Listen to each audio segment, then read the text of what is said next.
जय हिंद दोस्तों, नमस्कार। मैं अभिषेक मतलबी, आप सभी का हमारा यूट्यूब चैनल उपकार स्टडी में स्वागत है। दोस्तों, आज हम लोग मॉडल सेट बिहार पुलिस सिपाही भर्ती के लिए जो मॉडल सेट आया उसको हम लोग बारीकी से देखेंगे। हम कोशिश करेंगे कम से कम 10 मॉडल 15 मॉडल सेट आप लोग के सामने पेश करें, जरूर करें, और ये आपको बहुत ज़्यादा फायदेमंद होगा। पीछे मैंने वीडियो भी चला रखा है, सीरीज भी चला रखा है, सीरीज भी पढ़ा चुका है, 23 सीरीज खत्म हो चुके हैं, आगे वो भी सीरीज चलते भी रहेंगे। और आज चलते हैं मॉडल सेट की तरफ। तो देखिए, पहला क्वेश्चन है, निम्नलिखित में से कौन अवध का अंतिम नवाब था? कौन था अवध का अंतिम नवाब? तो याद रखिए, जल्दी से कमेंट कीजिए, इसका अंतिम नवाब हो जाएगा वाजिद अली शाह। ठीक है। दूसरा क्वेश्चन है, पूर्ण स्वाधीनता का प्रस्ताव कांग्रेस के किस अधिवेशन में पारित किया गया था? पूर्ण स्वाधीनता का प्रस्ताव कांग्रेस के किस अधिवेशन में पारित किया गया? तो याद रखिएगा, लाहौर अधिवेशन।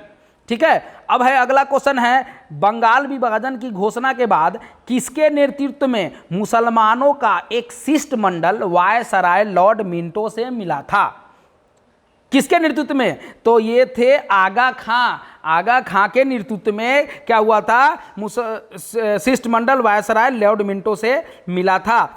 आगे क्वेश्चन देख लीजिए भाई साहब। चौथा क्वेश्चन है कि डिक्की वर्ल्ड प्लान, निम्नलिखित में से किस योजना को डिक्की वर्ल्ड प्लान के नाम से जाना जाता है? तो ये ऑप्शन हो जाएगा, मन में मन रखिए, ऑप्शन नहीं आता है तो हम बताते हैं, इसका हो जाएगा माउंटबेटन योजना।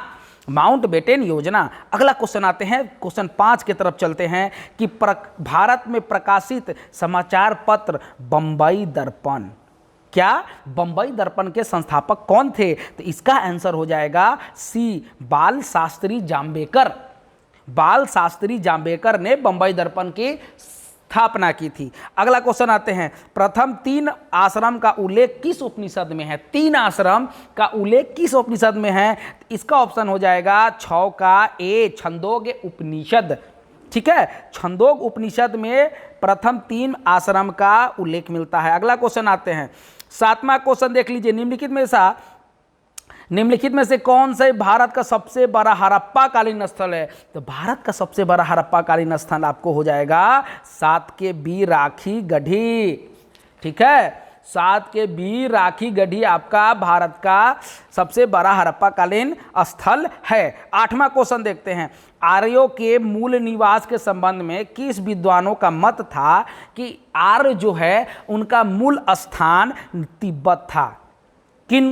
किन विद्वानों का मत था? तो इसका ऑप्शन हो जाएगा, हम बताते हैं, दयानंद सरस्वती। ठीक है दोस्तों। अगला क्वेश्चन आते हैं, 9वां, किस धर्म का कहना है कि मोक्ष इस जीवन में संभव है? इसे प्राप्त करने के लिए मृत्यु की आवश्यकता नहीं है। किस धर्म का यह मत है कि मोक्ष जो है इस जीवन में भी संभव है, इसे प्राप्त करने के लिए मृत्यु की आवश्यकता नहीं है? तो जो धर्म है उन्होंने क्या कहा था? कौन धर्म ने कहा था? इनका ऑप्शन हो जाएगा बौद्ध धर्म। बौद्ध धर्म ने ही ये कथन, ये वाक्य कहा है। अगला क्वेश्चन देखते हैं, अशोक ने किस अभिलेख में स्वयं को सम्राट कहा है? अशोक के किस अभिलेख में स्वयं को सम्राट कहा है? तो इसका ऑप्शन आप लोग जानते ही होंगे, नहीं जानते हैं तो जान लीजिए, भ्रामरु अभिलेख। भाब्रू अभिलेख। कौन सा अभिलेख? भाब्रू अभिलेख। चलिए आगे आते हैं भाई साहब, अगला क्वेश्चन देखते हैं। अगला क्वेश्चन है, दशावतार मंदिर का निर्माण किस काल में हुआ था? दशावतार मंदिर का निर्माण किस काल में हुआ था? इसका आंसर हो जाएगा गुप्त काल। अगला क्वेश्चन देखते हैं, प्रसिद्ध शासक अमोघ वर्ष द्वारा कविराज की रचना किस भाषा में की गई थी? किस भाषा में की गई थी कविराज की रचना? तो आंसर हो जाएगा 12 के डी, कन्नड़ भाषा। कन्नड़ भाषा में रचना की गई थी। ठीक है। अगला क्वेश्चन आते हैं, दिल्ली सल्तनत के किस शासक ने शुद्ध अरबी सिक्के चलाए? तो शुद्ध अरबी सिक्के भाई साहब, दिल्ली सल्तनत याद कीजिए, दिल्ली सल्तनत, गुलाम वंश, कुतुबुद्दीन ऐबक, उसके बाद इल्तुतमिश। तो याद रखिएगा, इसका आंसर हो जाएगा इल्तुतमिश। ठीक है। अगला क्वेश्चन आते हैं, 14 क्वेश्चन, निम्नलिखित में से किसने महाद्वीपीय विस्थापन का सिद्धांत दिया? महाद्वीपीय विस्थापन का सिद्धांत किसने दिया? तो याद रखिएगा इसका आंसर हो जाएगा अल्फ्रेड वेगनर। क्या हो जाएगा? Alfred Wegener. चलिए आगे क्वेश्चन चलते हैं, 15वां क्वेश्चन की तरफ चलते हैं। तो 15वां क्वेश्चन कहता है भाई साहब कि म्यांमार के साथ भारत के कितने राज्य सीमा साझा करते हैं?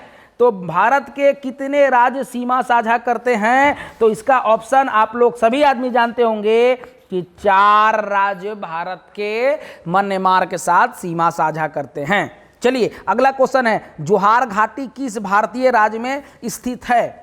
जोहार घाटी कहाँ है? जल्दी से कमेंट कीजिए, जोहार घाटी किस राज्य में है? तो घबराइए नहीं, इसका आंसर हो जाएगा उत्तराखंड। कहाँ हो जाएगा? उत्तराखंड।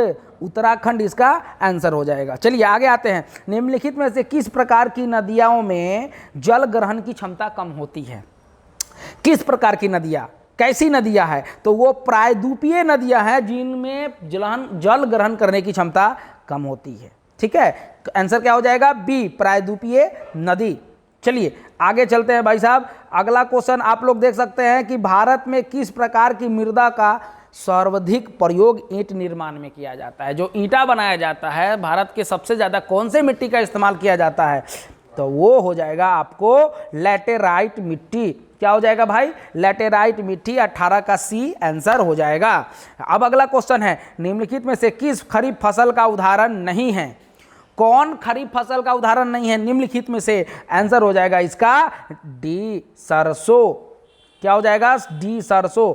आगे क्वेश्चन देखिए, 20वां क्वेश्चन आपका। 20वां क्वेश्चन, कोल इंडिया लिमिटेड की स्थापना किस वर्ष की गई थी? कोल इंडिया आया दिमाग में? तो कोल इंडिया की स्थापना कब की गई? तो याद रखिएगा 1975 में कोल इंडिया की स्थापना की गई थी। ठीक है, अगला क्वेश्चन आते हैं 21 नंबर। केंद्रीय राज्य संबंधों पर गठित एम पुंछी आयोग का गठन किस वर्ष किया गया था? तो केंद्रीय राज्य संबंधों पर गठित एम पुंछी आयोग का गठन किस वर्ष किया गया था? तो पुंछी आयोग याद रखिएगा 2007 में। कब?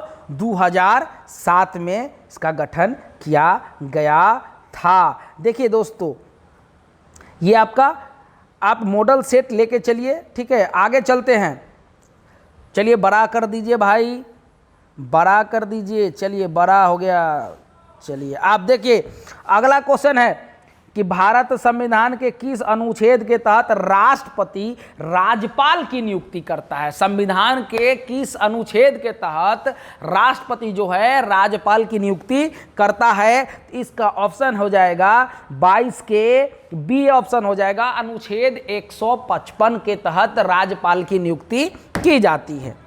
ठीक है, अगला क्वेश्चन आता है कि दोनों सदनों की संयुक्त बैठक की अध्यक्षता, दोनों सदनों की संयुक्त बैठक की अध्यक्षता किसके द्वारा की जाता है? तो लोकसभा अध्यक्ष के द्वारा दोनों सदनों की संयुक्त बैठक की जाती है। बुलाता तो राष्ट्रपति है। कौन बुलाता है? राष्ट्रपति।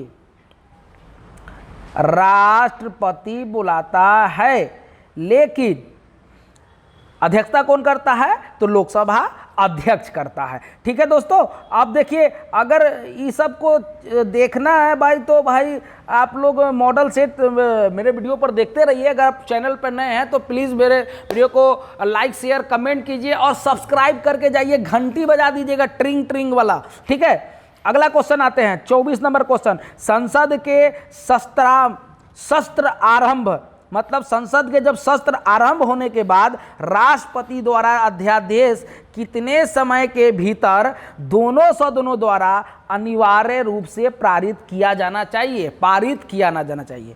जब राष्ट्रपति कोई अध्यादेश जारी करता है तो दोनों सदनों के बीच में कितने समय के अंदर यह पारित हो जाना चाहिए?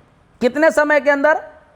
तो याद रखिएगा 6 सप्ताह के अंदर में कोई भी अध्यादेश पारित हो जाना चाहिए। ठीक है, चलिए अगला क्वेश्चन देखते हैं। 25 नंबर क्वेश्चन ये रहा, भारत के संविधान में भारत के संविधान में संसदीय विशेषाधिकार किस देश के संविधान से लिया गया है? जी हाँ दोस्तों, हमने अभी तुरंत ही पढ़ाया है वीडियो नंबर डे नंबर 23 में, हमारे वीडियो में देख लीजिएगा, संविधान के स्रोत हमने पढ़ाया है। तो देखिए क्वेश्चन आ गया ना कि संसदीय विशेषाधिकार किस देश के संविधान से लिया गया है, तो ये हो जाएगा ऑस्ट्रेलिया।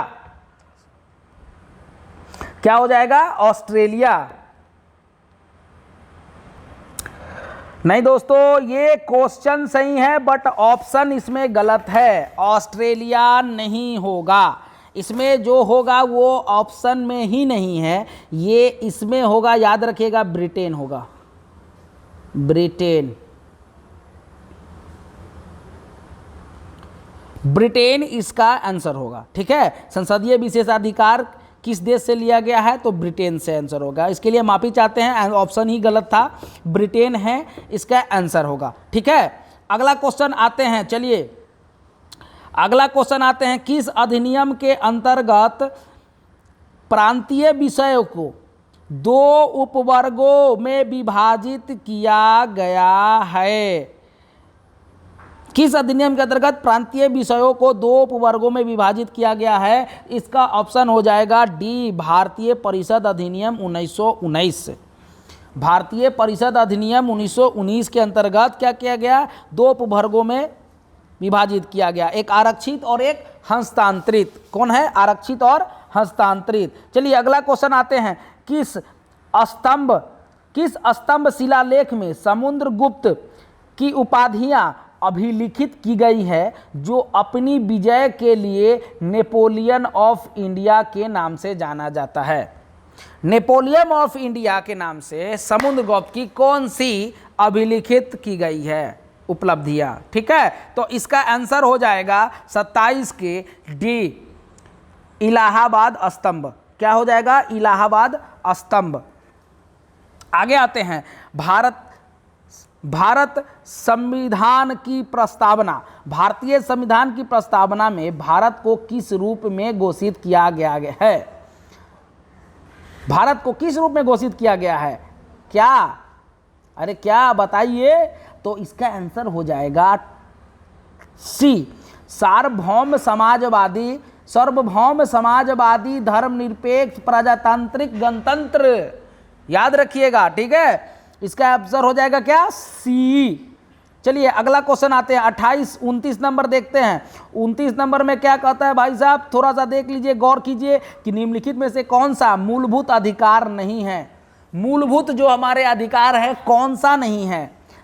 पहला ऑप्शन है संवैधानिक प्रतिकार का अधिकार, दूसरा ऑप्शन है शांतिपूर्ण एक होने का अधिकार, तीसरा ऑप्शन है देश भर में आज़ादी के साथ आने जाने का अधिकार, और चौथा है कुछ दशाओं में काम, शिक्षा और लोक सहायता पाने का अधिकार। कौन सा मूल अधिकार नहीं है? तो इन चारों में से ऑप्शन हो जाएगा डी, ये है नीति निषेध तत्व में आते हैं। ठीक है, मूल अधिकार में जो मूल अधिकार है, मूलभूत अधिकार है, उसमें ये चीज नहीं आते हैं। ठीक है, आगे आपसे क्वेश्चन है, 30वां नंबर क्वेश्चन है। देखिए 30वां नंबर क्वेश्चन क्या है? 30वां नंबर क्वेश्चन है कि भारत के नियंत्रण एवं लेखा परीक्षक के से संबंधित उपबंधों का वर्णन संविधान के किस भाग में है? नियंत्रण महालेखा परीक्षक संविधान के किस भाग में है? तो इसका ऑप्शन हो जाएगा बी, भाग 5। भाग 5 में क्या है कि नियंत्रण महालेखा परीक्षक का क्या है?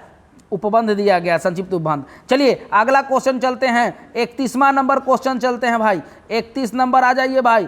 प्रथम, चलिए 31 नंबर क्वेश्चन है, प्रथम राजभाषा आयोग का गठन किस वर्ष किया गया था? प्रथम राजभाषा आयोग का गठन किस वर्ष किया गया था?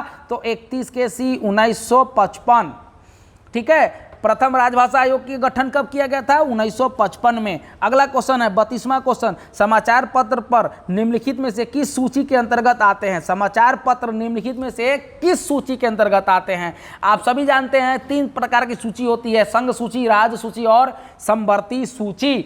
हमने भी वीडियो मेरा डेट 23 पढ़िएगा, इसमें हमने संविधान के स्रोत और सूची के बारे में पढ़ाया है, आपको समझ में आ जाएगा। वहाँ क्लियर वीडियो है, आप वहाँ जाके देख सकते हैं। फिलहाल इस क्वेश्चन पर ध्यान देते हैं। समाचार पत्र निम्नलिखित में से किस सूची के अंतर्गत आते हैं? तो सभी आदमी धड़ाक से कमेंट कीजिए। ये आ जाते हैं सी, समवर्ती सूची।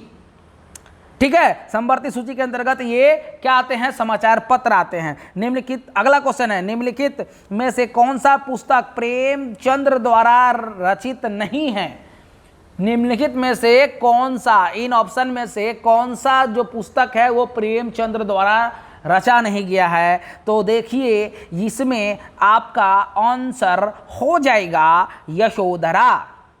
ठीक है दोस्तों, यशोधरा, रंगभूमि, गोदान, निर्मला, ये सभी प्रेमचंद्र द्वारा रचित है, बट यशोधरा रचित प्रेमचंद्र द्वारा नहीं है। अगला क्वेश्चन आते हैं, बढ़ते हैं क्वेश्चन 34 के तरफ। अमजद अली खां संबंध किस वाद्य यंत्र से है?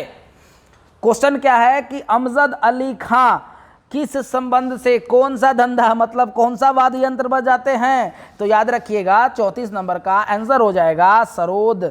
सरोद बजाते हैं। क्या बजाते हैं? सरोद, अमजद अली खां। अगला क्वेश्चन आते हैं 35वां नंबर। ग्रे बुक किस देश की सरकारी रिपोर्ट या प्रकाशन दस्तावेज है? ग्रे बुक किस देश का सरकारी रिपोर्ट या प्रकाशन दस्तावेज है? तो इसका आंसर हो जाएगा डी, बी और सी, मतलब जापान और बेल्जियम दोनों देश है जहां पर ग्रे बुक चलता है। जैसे भारत में वाइट पेपर मतलब उजला कागज चलता है, वाइट बुक चलता है, उसी प्रकार ग्रे बुक कहाँ चलता है? जापान और बेल्जियम में चलता है। अगला क्वेश्चन आते हैं 36 के तरफ। 36 में कहता है भारतीय वन प्रबंधन संस्था मुख्यालय कहाँ स्थित है? भारतीय वन प्रबंधक मतलब कि क्या है? वाइल्ड मैनेजमेंट संस्था कहाँ है भाई साहब? आंसर मारिए खटक से। तो दोस्तों इसका आंसर हो जाएगा भारतीय वन प्रबंधन संस्था का मुख्यालय कहाँ है? तो इसका आंसर हो जाएगा भोपाल। कहाँ हो जाएगा? भोपाल में। चलिए अगला क्वेश्चन देखते हैं। नई विज्ञान प्रौद्योगिकी नीति किस वर्ष लागू की गई थी? नई विज्ञान एवं प्रौद्योगिकी नीति किस वर्ष लागू की गई थी? तो 37 का आंसर हो जाएगा आप लोगों को डी, 2003 में। 2003 में नई विज्ञान प्रौद्योगिकी नीति को लागू किया गया था। अगला क्वेश्चन देखते हैं 38 नंबर।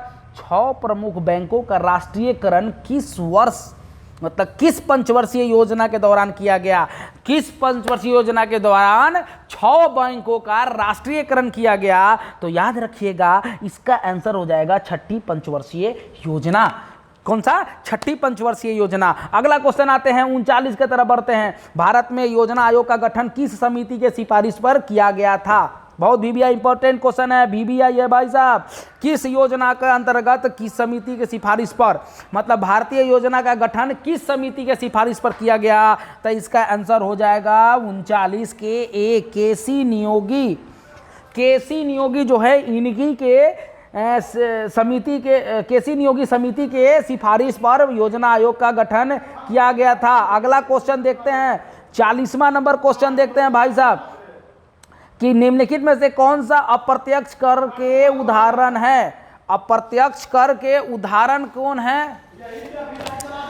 अप्रत्यक्ष कर के उदाहरण, अप्रत्यक्ष कर के उदाहरण आप लोग सभी आदमी जान बोल सकते हैं। 40 के आंसर क्या हो जाएगा? डी, सभी है। क्या है? सभी इसका आंसर हो जाएगा। सभी, सभी आंसर हो जाएगा। निम्नलिखित में से कौन प्रत्यक्ष कर के उदाहरण है? तो इनका आंसर हो जाएगा सभी। सेवा कर, सीमा शुल्क और बिक्री कर। चलिए अगला क्वेश्चन आते हैं। अगला क्वेश्चन आप देख सकते हैं 41 नंबर क्वेश्चन है। यदि किसी अर्थव्यवस्था में अच्छी और बुरी मुद्राएं एक साथ प्रचलन में हो तो बुरी मुद्राएं अच्छी मुद्राएं को प्रचलन से बाहर कर देती है। अगर अच्छी मुद्रा और बुरी मुद्रा दोनों एक साथ चल रहा है तो बुरी मुद्रा अच्छी मुद्रा को प्रचलन से बाहर कर देती है। ये नियम कौन सा नियम पर आधारित है? तो इस नियम को कहते हैं 41 के बी, ग्रेसम का नियम। क्या कहा जाता है? ग्रेशम का नियम। अगला क्वेश्चन आते हैं, निम्नलिखित में से कौन सा ग्रीन हाउस गैस का उदाहरण नहीं है? तो क्या है? निम्नलिखित में से कौन ग्रीन हाउस गैस का उदाहरण नहीं है? तो आंसर हो जाएगा C, carbon monoxide. Carbon monoxide green gas का उदाहरण नहीं है। जी हाँ दोस्तों, ग्रीन हाउस गैस का उदाहरण सभी है, मीथेन है, कार्बन डाइऑक्साइड है और क्लोरोफ्लोरोकार्बन है, but carbon monoxide green house gas का उदाहरण नहीं है। चलिए आगे क्वेश्चन हम लोग देखते हैं। थोड़ा बड़ा कर दीजिए भाई साहब, थोड़ा सा बड़ा कर दीजिए। तो बड़ा करते हैं तो आते हैं 43 नंबर क्वेश्चन की तरफ। 43 नंबर क्वेश्चन क्या कहता है कि निम्नलिखित में कौन दुर्लभ जातियों के उदाहरण है? दुर्लभ जाति के उदाहरण क्या है? तो 43 के हिमचीता दुर्लभ जातियों के उदाहरण में आ गया है, रेड लिस्टेड बन गया है। ये अब जल्दी नहीं मिलते हैं। इनको संरक्षण के लिए भारत सरकार बहुत ज़्यादा कदम उठाए हैं, संरक्षण हेतु बहुत कठिन कदम उठाए हैं ताकि इसको बचाया जा सके। चलिए आगे क्वेश्चन देखते हैं। कोणीय संवेग की विमा निम्नलिखित में से क्या है? तो कोणीय संवेग की विमा निम्नलिखित में से क्या है? तो आंसर हो जाएगा ml⁻2t−1, ml⁻2t रिवर्स -1। याद रखिएगा, उतना हम जानते बूझते हैं नहीं, बस इतना ही याद रखिएगा। ml/2 दिया हो और t/−1 दिया हो, याद रखिएगा ये कोणीय संवेग की विमा है। चलिए अगला क्वेश्चन आते हैं 45 की तरफ। निम्नलिखित में से कौन एक सदिश राशि नहीं है? सदिश राशि कौन सा नहीं है? तो क्वेश्चन है, इसका आंसर हो जाएगा विद्युत धारिता जो है वो सदिश राशि नहीं है। तो क्या होगा? अदिश राशि होगा। ठीक है, चलिए अगला क्वेश्चन आते हैं 46 नंबर के तरफ। यदि पृथ्वी की वर्तमान घूर्णन गति बढ़ा दी जाए, यदि पृथ्वी की वर्तमान घूर्णन गति बढ़ा दी जाए तो विषुवत रेखा पर गुरुत्वीय त्वरण का मान क्या होगा? यदि पृथ्वी की वर्तमान जो घूर्णन गति है बढ़ा दिया जाए तो विषुवत रेखा पर गुरुत्वीय त्वरण का मान क्या होगा? बढ़ेगा, घटेगा, या नहीं बढ़ेगा, या फिर घटेगा, या परिवर्तित रहेगा? तो इसका आंसर हो जाएगा ए, घट जाएगा। जी हाँ बिल्कुल घट जाएगा। याद रखिएगा, घूर्णन गति बढ़ेगा तो विषुवत रेखा पर गुरुत्वीय त्वरण मान क्या हो जाएगा? घट जाएगा। अगला क्वेश्चन है 47 नंबर। प्रकाश के माध्यम से दूसरे माध्यम में जाने पर निम्नलिखित में से क्या नहीं बदलता है? अगर प्रकाश का एक माध्यम दूसरे माध्यम की तरफ से जाता है तो क्या नहीं बदलता है? तरंग दैर्घ्य नहीं बदलता है, आवृत्ति नहीं बदलता है, वेग नहीं बदलता है, या ए या बी दोनों? इसका आंसर हो जाएगा बी, आवृत्ति नहीं बदलता है। ठीक है, एक माध्यम से दूसरे माध्यम जाता है तो क्या नहीं बदलता है? आवृत्ति नहीं बदलता है। चलिए अगला क्वेश्चन हम चलते हैं 48 के तहत। 48 नंबर क्वेश्चन बताता है, हीरा में कौन सा प्रसंकरण पाया जाता है? हीरा में कौन सा प्रसंकरण पाया जाता है? तो याद रखिएगा 48 का sp3 ए ऑप्शन हो जाएगा, sp⁻3 याद रखिएगा। 49वां नंबर क्वेश्चन, चिली साल्टपीटर का रासायनिक रूप क्या है? चिली साल्टपीटर का रासायनिक नाम या रासायनिक रूप क्या है? रासायनिक रूप क्या है चिली साल्टपीटर? तो 49 का B, NaNO3। Chile saltpetre NaNO3, जैसे नमक का होता है ना भाई, नमक का होता है ना NaCl, तो इसी चिली साल्टपीटर का रासायनिक रूप क्या होता है? NaNO3। ठीक है, आगे आते हैं। अम्बरेल निम्नलिखित, सबसे लास्ट क्वेश्चन 50वां। अम्बरेल निम्नलिखित में से किसका उदाहरण है? अमरबेल निम्नलिखित में से किसका उदाहरण है? तो इसका आंसर हो जाएगा परजीवी। ठीक है दोस्तों, ये क्वेश्चन मॉडल सेट खत्म हो गया। आज एक सेट खत्म हो गया, फिर हम नए वीडियो के साथ मिलेंगे। तब तक के लिए जय हिंद, नमस्कार।